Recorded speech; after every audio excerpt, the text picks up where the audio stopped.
টান দিয়া আকুল ওইলাম বাবা নদীর পারে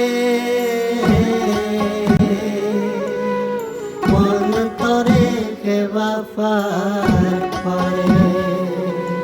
হ্যালো সবাই রে, সঙ্গীতা সাহার নতুন আর একটা ডেইলি ভিডিও। আশা করি সবাই খুব ভালো আছো, আমিও খুব ভালো আছি।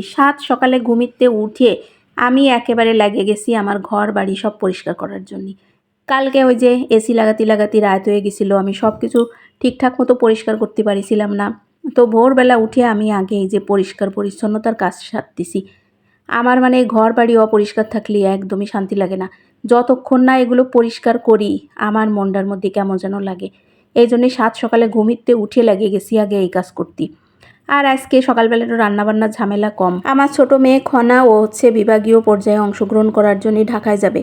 ওই যে জাতীয় শিক্ষা সপ্তাহ চলতেছে, তো তার বিভাগীয় পর্যায়ের অনুষ্ঠান হবে ঢাকায়। তো সেই জায়গা নাচের প্রতিযোগিতায় অংশগ্রহণ করতে যাবে, ওর বাবা নিয়ে যাবে। আজকে দুপুরের পরে আর কি রওনা দেবে।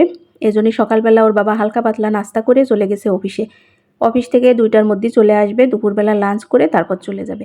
তো আমি আমার ঠাকুরঘরটার পরিষ্কার করে সব কাজকর্ম শেষ করে রেডি হয়ে একবারে রান্নাঘরে যাচ্ছি। দুপুরবেলা হালকা করে কিছু রানবো, ওরা খাইয়ে চলে যাবে, আর যেটুকু থাকবে আমার আর আমার বড় মেয়ে মানে স্বস্তিকা দুজনের হয়ে যাবে। এই জন্যই আজকে রান্নাবান্নার ঝামেলা খুব কম, এবারে সামান্য রান্না করব। কারণ হচ্ছে ওরা চলে যাবে, তো বেশি রান্না যদি করি আমরা দুজনে খাইয়ে শেষ করতে পারবো না, এজন্যই অল্প রান্না করব। তো আমি হচ্ছে আম ডাল রান্না করব। ডাল সিদ্ধ করে এই যে দিয়ে দিলাম পরিমাণ মতো জল দিয়ে আর কি জাল করতে দিচ্ছি। আম দিয়ে দিলাম, কাঁচামরিচ দিয়ে দিলাম।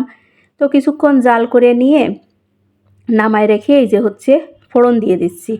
তেলের মধ্যে আমি জিরা দিলাম, তারপরে পেঁয়াজ দিলাম, একটুখানি রসুন দিলাম, তারপর ভালো করে একটুখানি ভেজে নিয়ে এই যে ফুটায় রাখা ডাল দিয়ে দিলাম। টক ডাল হয়ে গেল। আমি কিন্তু এইভাবে টক ডাল রান্না করি, অন্যভাবেও করি, মানে এইভাবে হচ্ছে খুবই সহজ হয়। তো আজকে সহজভাবেই রান্নাবান্না করলাম। আর হচ্ছে একটু চিংড়ি মাছ ভাজি করব, বেশি করে পেঁয়াজ রসুন কাঁচামরিচ দিয়ে। এই তো প্রায় 1.5 কাপের মতো পেঁয়াজ দিলাম, তার মধ্যে একটা রসুন, বেশি করে একটু কাঁচামরিচ মানে কুচি কুচি করে কেটে দিছি। আর এর মধ্যে হচ্ছে চিংড়ি মাছও দিয়ে দেব। সব কিছু একসাথে দিয়ে আর কি তেলের উপরে ভাজে তুলে নেব। আর এই যে হলুদটা দিলাম, আর দেব লবণ। হলুদ লবণ পরিমাণ করে মানে সব কিছু মোটামুটি একসাথে করে দিয়ে ভেজে নেব। সহজ, একেবারে সহজ রান্না। আর হচ্ছে চিংড়ি মাছ কিন্তু আমরা যেভাবেই রান্না করি সেভাবেই খাতে খুব মজা লাগে। আর আমার বাড়ির লোকজন তো খুব পছন্দ করে। এই চিংড়ি মাছ ভাজাটা হলে আর কিছু লাগবে না। তো যেদিন এই সহজ রান্নাবান্না করি আমি এগুলো রান্না করি, যাতে সহজে হয়ে যায় আবার সবাই পছন্দও করে।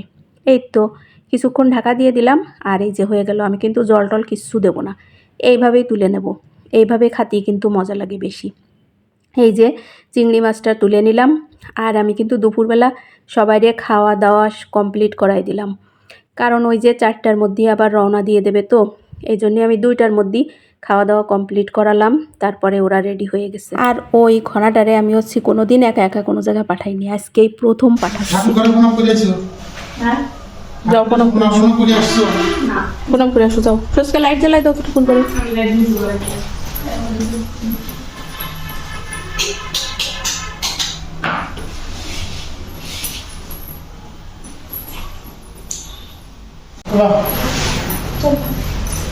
সাবধানে যাও মা, বাপারে হাত কিন্তু ছাড়বা না।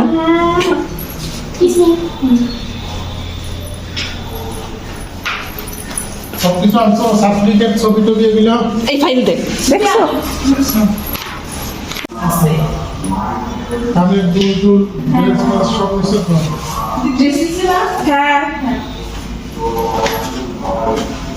ঠিক তো।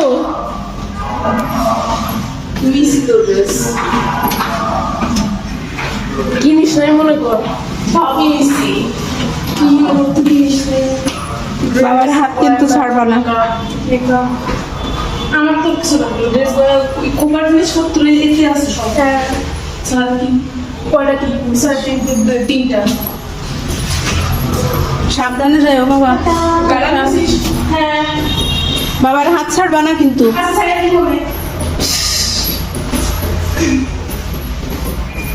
দুইজন চলে গেল, আর আমরা দুজন বাড়িতে বারান্দায় দাঁড়ায় দাঁড়ায় দেখতেছিলাম ওরা আর কালকে সন্ধ্যাবেলায় ফিরবে। এই পর্যন্ত আমরা খুবই খারাপ থাকবো। আজকের ভিডিওটা এই জায়গায় শেষ করে দিচ্ছি। টাটা।